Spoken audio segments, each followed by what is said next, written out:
창세기 제7장 13절부터 24절까지 창세기 제7장 13절부터 24절까지를 함께 교독하시겠습니다. 창세기 제7장 13절부터 24절까지를 함께 교독하시겠습니다. 13절 말씀을 제가 먼저 봉독합니다. 곧 그날에 노아와 그의 아들 셈, 함, 야벳과 노아의 아내와 세 며느리가 다 방주로 들어갔고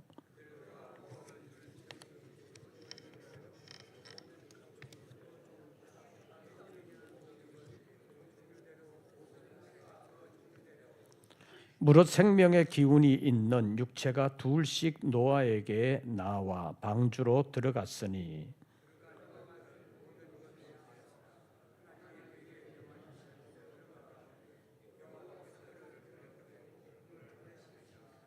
홍수가 땅에 40일 동안 계속된지라 물이 많아져 방주가 땅에서 떠올랐고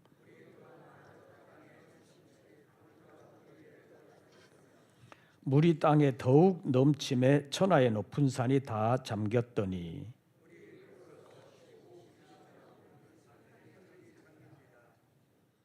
땅 위에 움직이는 생물이 다 죽었으니 곧 새와 가축과 들짐승과 땅에 기는 모든 것과 모든 사람이라.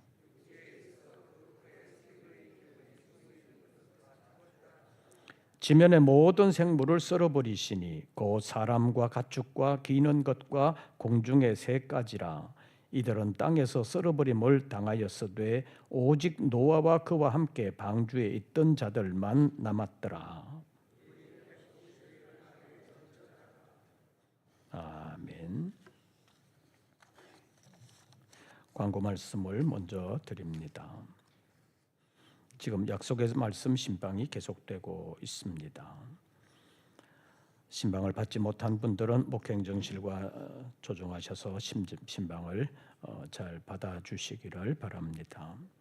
여러분들 실정에 맞게 가정 신방을 하시든지 교회 신방을 하시든지 선택해 주시기를 바라고, 말씀은 받는 것으로 그치지 아니하고 그 받은 바 말씀을 아름답게 이루어 갈 수 있는 믿음의 사람들 되시기를 바랍니다. 다음 주일 2부 예배 후에 정기재직회가 있을 예정입니다. 나머지 광고들은 주보를 참고해 주시기를 바랍니다. 원래 오늘은 김창호 목사님 설교할 시간인데 2시간 전에 전화가 왔습니다. 감기가 지독하게 들려가지고 오늘 설교를 못할 것 같다고. 그래서 어떤 말씀을 전할까 생각하다가 김 목사님이 정해놓은 본문 찬송 그대로 하면서 제가 보는 관점에서 전하는 것도 재밌겠다 싶어서 같은 본문 같은 제목으로 말씀을 잠깐 생각해 보려고 합니다. 제목을 새로운 시작이라고 잡아놓았더라고요. 그래서 제가 보는 새로운 시작에 대해서 본문 말씀을 통해서 잠깐 하나님의 뜻을 생각해 보려고 합니다.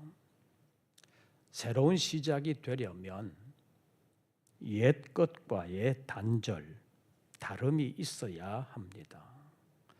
새로운 시작이라고 말만 하고 새로운 것이 없다면 새로운 시작은 말뿐인 허울에 불과할 것입니다. 그래서 우리가 2026년을 시작한 지가 벌써 한 달이 지나가려고 하는데, 이제 연세 드신 분들은 안 그랬겠지만 여러분들 젊었을 때를 한번 생각해 보십시오. 학생 때는 한 해를 새롭게 시작하고 한 학기를 새롭게 시작하면 책상 앞에다가 뭐 써붙이잖아요. 뭘 하겠다고, 새로운 시작이라고 해서 뭘 하겠다고 써붙이는데 잘 했어요? 잘 못했어요? 돌아보고 나면 써붙이기는 했는데 그렇게 잘하지는 못했다, 그런 생각이 들 때가 있습니다. 그래서 달력으로는 새롭게 됐는데 실제 우리의 삶으로 보면 새로운 시작이 되지 못한 경우가 많았다고 볼 수 있습니다. 그래서 달력으로는 새로운 해가 되었지만 작년이나 올해나 별로 달라진 것이 없을 수도 있고 어제의 삶이 오늘에도 계속되는, 그래서 새로움이 없는 경우도 많았다고 볼 수 있습니다. 그래서 작심삼일이라는 말이 생기기는 했지만 어쨌든 새로운 시작은 말로만 되는 것은 아니라는 사실입니다. 그런데 오늘 본문의 배경이 되는 노아의 홍수 사건은 하나님이 새로운 일을 시작하셨다, 하나님의 새로운 시작이라고 볼 수 있다는 것입니다. 왜 하나님이 홍수 심판이라는 새로운 일을 시작하셔야 됐는지, 그 이유는 무엇인지 한 장 앞으로 가보시죠. 창세기 제6장 1절부터 8절까지의 말씀, 창세기 6장 1절에서 8절까지의 말씀을 교독합니다. 창세기 6장 1절 말씀을 제가 먼저 봉독합니다. 사람이 땅 위에 번성하기 시작할 때에 그들에게서 딸들이 나니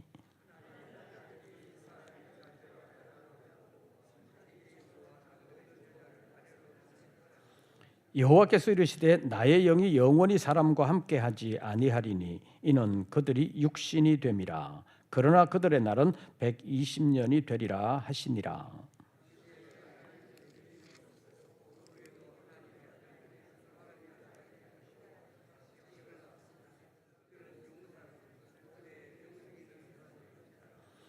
여호와께서 사람의 죄악이 세상에 가득함과 그의 마음으로 생각하는 모든 계획이 항상 악할 뿐임을 보시고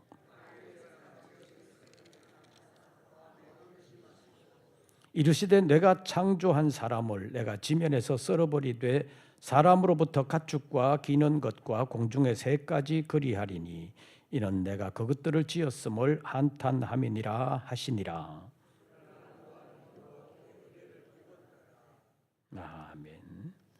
이 말씀을 보면 노아 시대 때쯤 되었을 때 땅 위에 사람들이 번성했는데 그때 많은 사람들이 죄를 짓게 되었다는 것입니다. 1차적으로 1절 2절과 보면 하나님의 아들들과 사람의 딸들의 범죄, 보는 눈이 인간적인 관점밖에 없었다는 것입니다. 하나님의 아들들과 사람의 딸들이라는 말로 표현하면서 하나님의 아들들이 하나님의 관점에서 보고 살아야 되는데 하나님의 관점이 아닌 사람의 관점으로만 보고 여자를 택하는 것뿐만 아니라 삶을 그렇게 살았다는 것입니다. 다시 말하면 하나님의 영의 인도함을 받지 아니하고 육신이 되어서 하나님의 영을 저버리고 사람의 영으로만 살았다는 것을 말씀하고 있습니다. 그래서 결과적으로 5절 말씀에 보면 여호와께서 사람의 죄악이 세상에 어떻게 됨? 가득함과 그의 마음으로 생각하는 모든 계획이 어떨 뿐임을 항상 악할 뿐임을 보시고 땅 위에 사람 지으셨음을 한탄하사 마음에 근심하시고 그들을 쓸어버리겠다고 작정하셨다고 말씀하고 있습니다.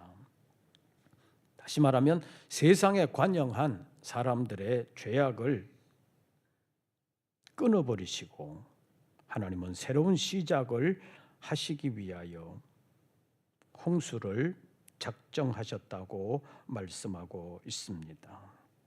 그래서 온 지면에 흩어져 있는 악을 홍수라는 물로 쓸어버리시고 새로운 시작을 하시겠다고 작정하신 것입니다. 그런데 예외가 있습니다. 지면에 있는 모든 것을 쓸어버리시는데 예외로 어떤 일이 있게 될 것인지를 보여주는 말씀이 8절에 있습니다. 8절 우리 다 같이 봉독합니다. 그러나 노아는 여호와께 은혜를 입었더라. 노아는 은혜를 입었더라. 하나님께서 온 세상을 홍수로 썰어버리시기로 작정하셨는데 그때 그 썰어버림의 대상에서 제외된 한 사람이 있었다는 것을 말씀을 하면서 노아가 여호와께 은혜를 입었다 이렇게 표현하고 있습니다. 노아가 여호와께 은혜를 입을 수밖에 없었던 이유가 9절에 기록되어 있습니다. 9절 상반절을 보면 여러분들이 하반절을 읽으십시오. 이것이 노아의 족본이라. 그 다음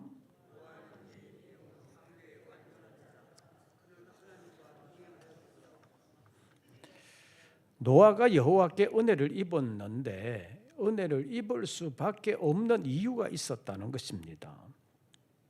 노아는 누구요?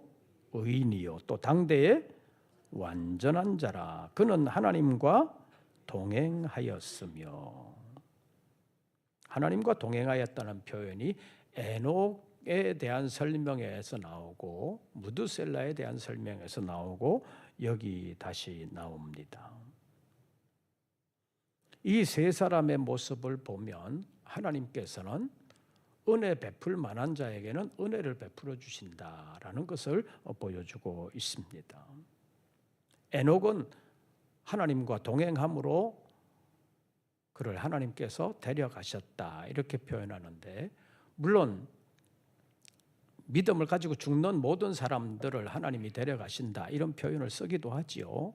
그런데 성경에서는 에녹은 죽음을 보지 않고 하나님께 옮겨졌다 이렇게 히브리서 기자가 표현하고 있습니다. 다시 말하면 그는 죽지 않고 하나님께로 갔다.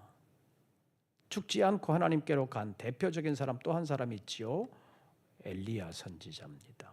불말과 불병거를 타고 하나님께로 간 것을 성경이 우리에게 보여주고 있습니다.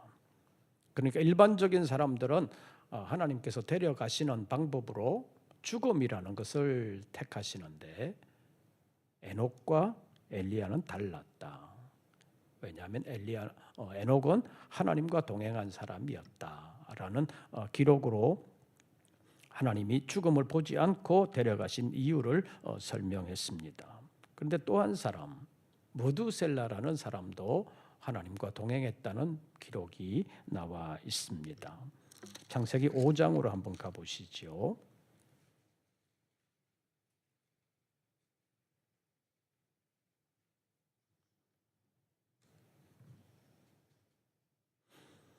창세기 제5장 에녹에 대하여 먼저 살펴봅니다. 21절, 제가 21절을 읽으면 여러분들은 22절을 읽어주시기를 바랍니다. 에녹은 65세에 무두셀라를 낳았고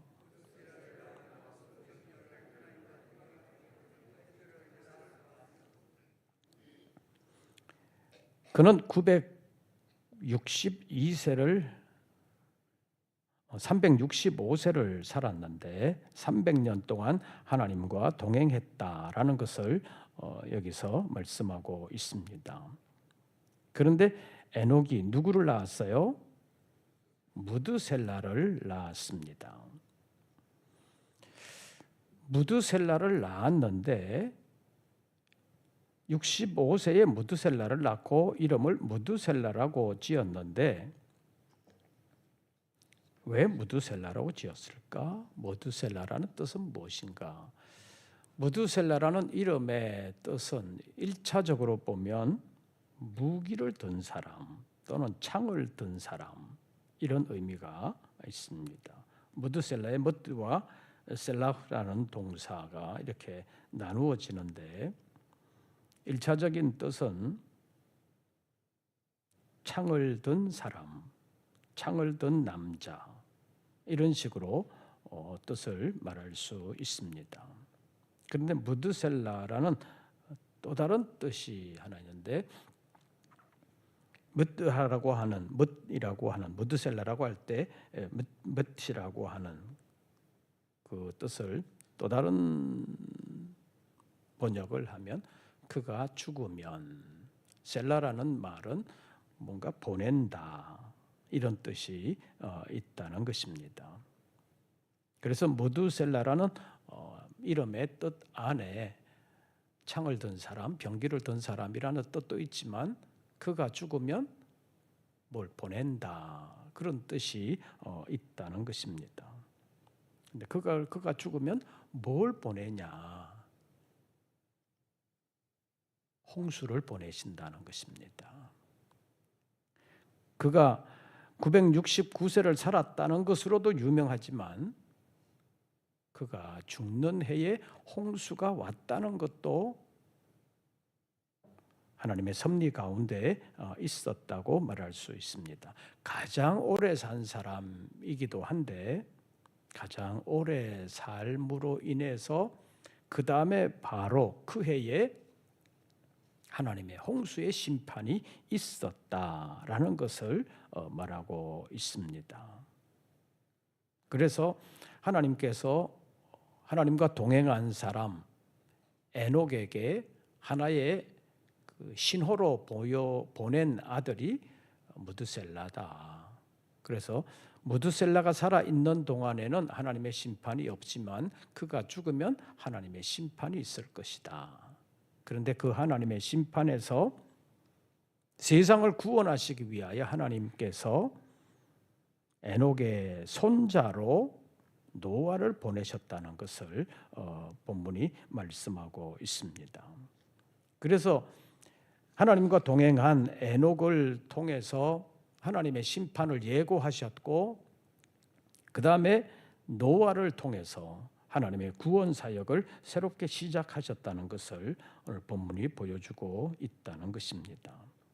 그래서 노아가 하나님께 은혜를 입을 수밖에 없었던 이유는 당대의 의인이요 완전한 자요 하나님과 동행한 사람이라는 것을 6장 9절에서 밝히고 있습니다. 이렇게 밝혀놓고 있는 이유는 노아가 홍수의 심판에서 제외되고 구원함을 받게 된 이유가 누구와 가까운 사람이라든지 아니면 누구의 청탁이 있었다든지 그래서 홍수 심판에서 제외된 것이 아니라 그의 믿음이 의인이었고 하나님과 동행한 사람이었고 당대의 완전한 사람으로 인정을 받을 만했기 때문에 하나님의 은혜를 입었다. 다시 말하면 하나님의 심판에는 인간적인 조건이 작용할 여지는 없다는 것을 보여주고 있다는 것입니다. 하나님의 심판에는 하나님의 공의가 그대로 적용된다는 것입니다. 그것은 과거에도 그랬고 지금도 그렇고 앞으로도 그럴 것입니다. 그런데 창세기 19장에 나오는 소돔 고모라의 심판을 보면서 그때는 아브라함이 롯을 위하여 기도했기 때문에 하나님께서 롯을 구원해 주시지 않았냐. 아브라함의 부탁을 받고 하나님께서 조카 롯을 구원해 주신 것이 아니냐라고 말하는 사람이 있을 수도 있습니다. 그러나 아브라함이 아무리 조카 롯을 위하여 기도했다 할지라도 롯의 믿음이 전혀 없었다면 하나님께서 롯의 가정을 구원하시지는 않았을 것입니다. 롯의 믿음에 대하여 창세기에는 기록이 없지만 우리 베드로후서에서 한번 찾아보시죠. 베드로후서 제2장 신약성경 베드로후서 제2장 6절부터 9절까지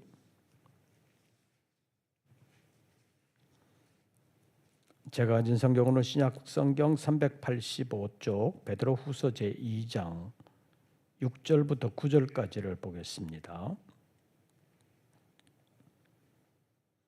베드로후서 제2장 6절을 제가 먼저 읽습니다. 소돔과 고모라 성을 멸망하기로 정하여 제가 되게 하사 후세에 경건하지 아니할 자들에게 본을 삼으셨으며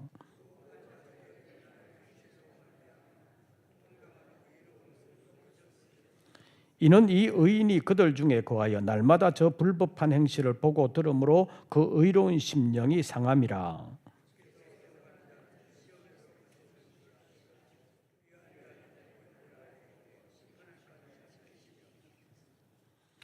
하나님께서 소돔 고모라를 심판하실 때 롯을 구원한 이유가 여기에 기록되어 있습니다. 롯에 대한 설명을 보면 방금 읽은 7절에서 보면 무법한 자들의 음란한 행실로 말미암아 뭐하는 롯? 고통당하는 의로운 롯 이렇게 표현했고 8절에서는 이는 이 누구가 의인이 그들 중에 거하여 날마다 저 불법한 행실을 보고 들으므로 무엇이 상함이라? 그 의로운 심령이 상함이라. 여기서 롯을 말할 때 의로운 사람, 의로운 심령을 가진 사람 이렇게 표현하고 있습니다.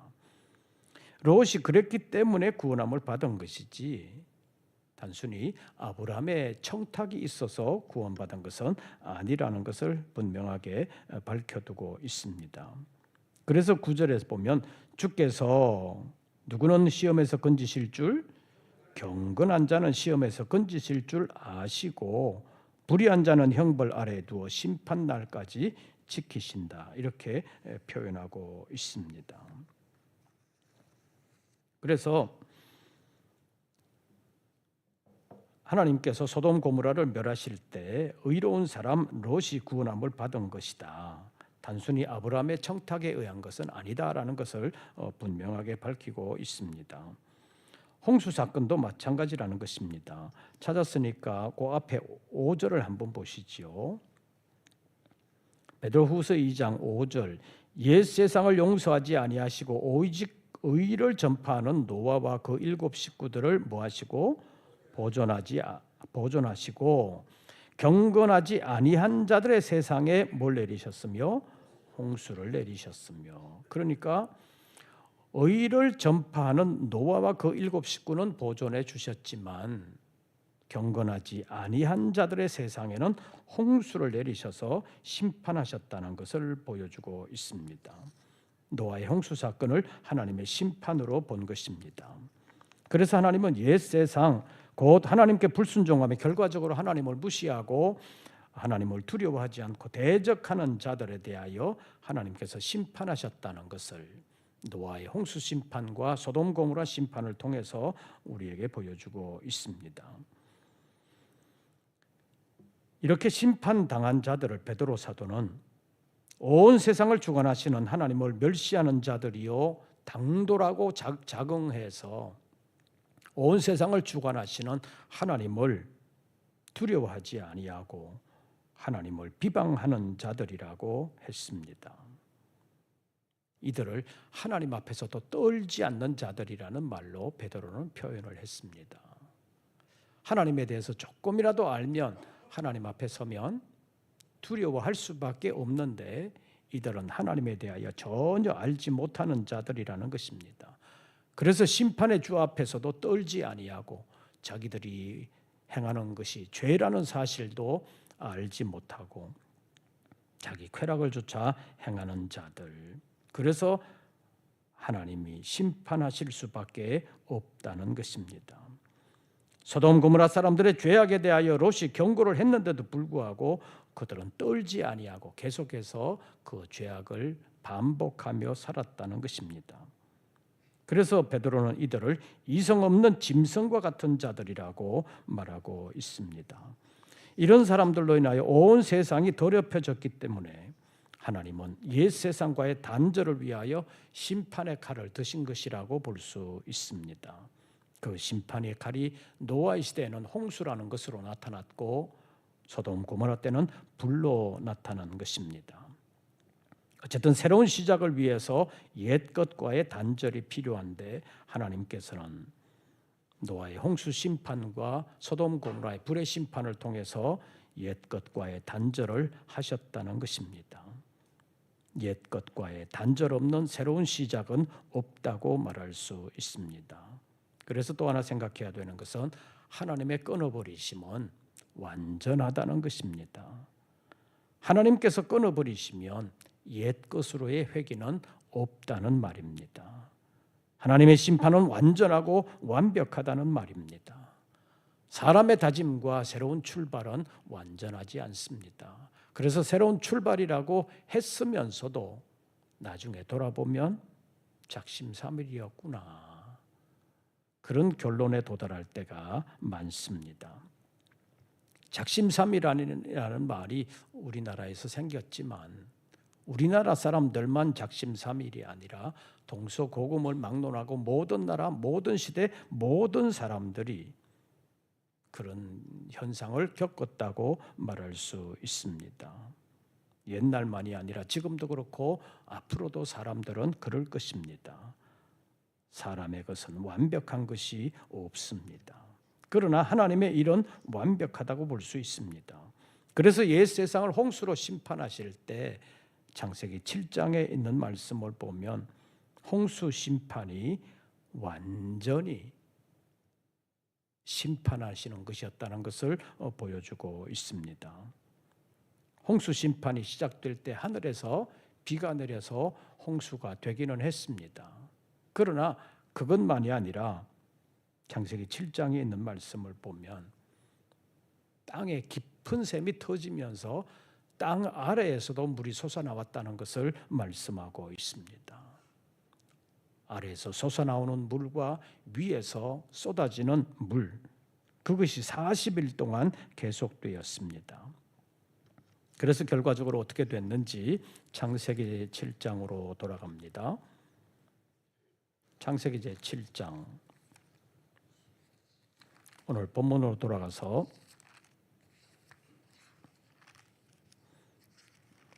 창세기 7장 18절부터 20절까지를 보겠습니다. 18절을 제가 읽습니다. 물이 더 많아져 땅에 넘침에 방주가 물 위에 떠다녔으며 20절 다 같이 물이 불어서 15규빗이나 오르니 산들이 잠긴지라.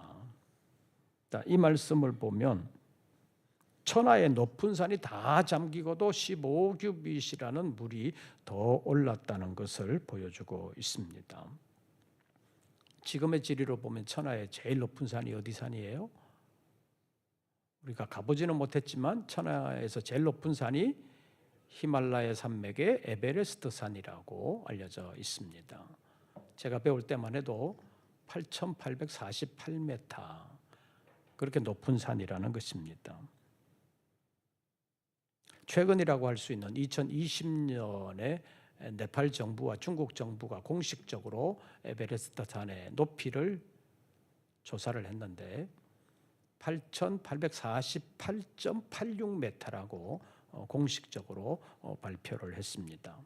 그래서 이제 반올림을 해가지고 에베레스트 산이 8,849m다 이렇게 말하는 사람들도 있지만 어쨌든 8,848m가 넘는 산이 에베레스트 산인데 오늘 본문 19절에 보면 물이 땅에 더욱 넘침에 뭐가 다 잠겼더니 천하의 높은 산이 다 잠겼더니 홍수 당시에 가장 높은 산도 완전히 잠겨버리고 거기에다 15규빗이나 더 물이 잠겼다고 기록하고 있습니다.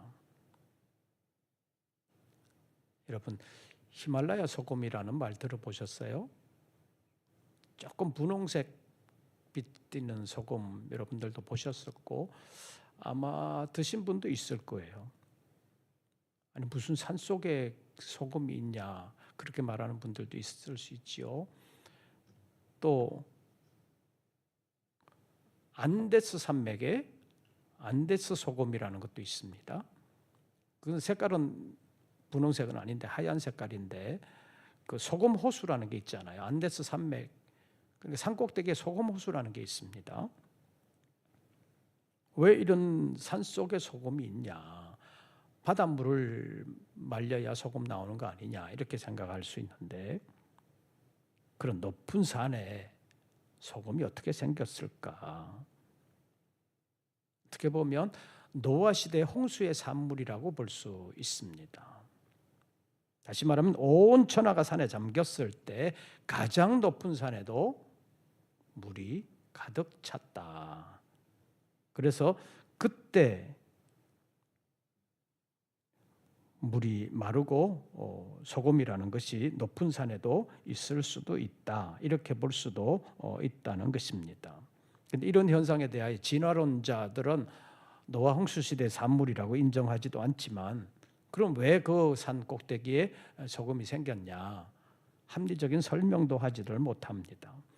어쨌든 하나님은 당대 죄악 세상을 완전히 멸하시고 당대 의로운 사람 롯을 구원하셨습니다.